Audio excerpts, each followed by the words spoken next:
Hello and welcome to Mungo Jerry World. Today we are starting our review of the Mungo Jerry book song by song. It was brought to you by 5 dedicated fans of the music of Ray Dorset, covering every recorded song of his near 60 years in the music business. The Good Earth, who had morphed into Mungo Jerry, had become an underground sensation, playing venues that catered for the progressive music lover and good time freak all at the same time.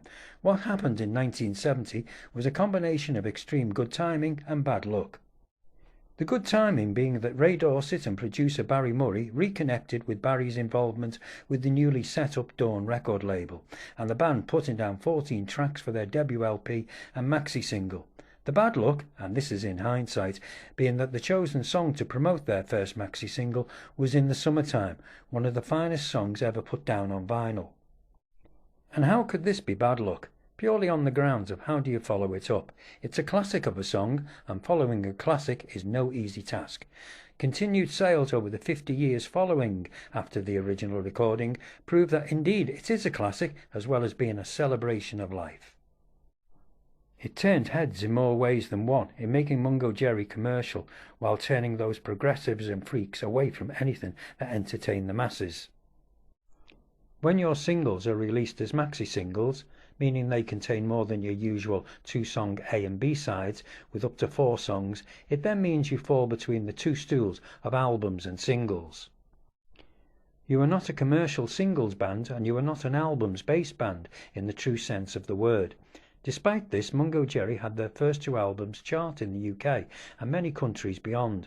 No bad effort for a band that was only semi-pro at the time of the release of their first LP and maxi single. Our book centres on the recorded output of Ray Dorset, the undisputed leader of Mungo Jerry. He was the main songwriter, singer and guitarist, and from his early ventures in the recording world and right up to the present day, we cover each song with a review and interesting facts about that recording. The book is broke down into chapters, of which there are 15 in total, and cover the following.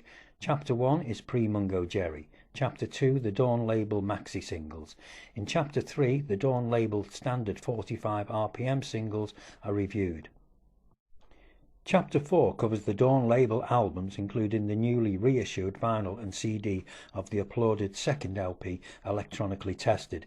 In Chapter 5 we finish off the Dawn label offerings by reviewing the band members' solo offerings and the band's compilations.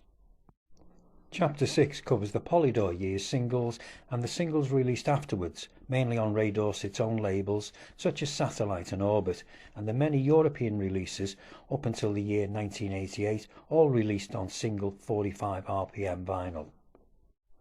The Polydor years LPs are covered in Chapter 7, along with the much acclaimed Together Again LP offering, a fan's favourite and collectible. Chapter 8 sees us cover A Case for the Blues, with Ray Dorset teaming up with Peter Green from Fleetwood Mac, and the newly reissued vinyl and CD of the highly praised Snakebite album from 1990. In Chapter 9 we cover the diverse Candy Dreams CD, the 2 Mungo Jerry Blues Band albums, plus Naked from the Heart, where Ray teams up with our old friend Mike Cole on double bass.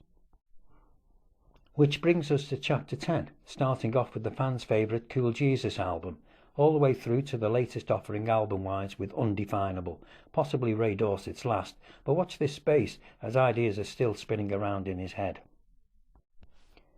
The final 5 chapters cover miscellaneous releases as well as fan club cassettes and CDs, plus recommended compilations from over the years, with the final chapter being songs recorded but not yet released, spanning over the last 40 years.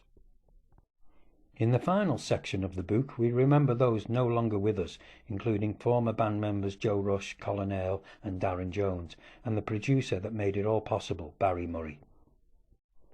All in all, Mungo Jerry Song by Song is a must to anyone who has followed the music of Ray Dorset, also known as Mungo Jerry. As an artist and songwriter, he has been vastly underrated, and this book helps in putting straight the record of his achievements with his recorded output. This video is one of a series that will cover each chapter of the book in more detail and also remind you of some of those forgotten gems, and maybe a few that you were not aware of, by letting you trawl the internet to help you find a place in your record collection and spend some enjoyable evenings listening to the sound of Mungo Jerry, and as the LP and maxi single sleeve stated, play loud and let me hear that music, boy. Mungo Jerry Song by Song is available to buy from Amazon in both book form and Kindle versions.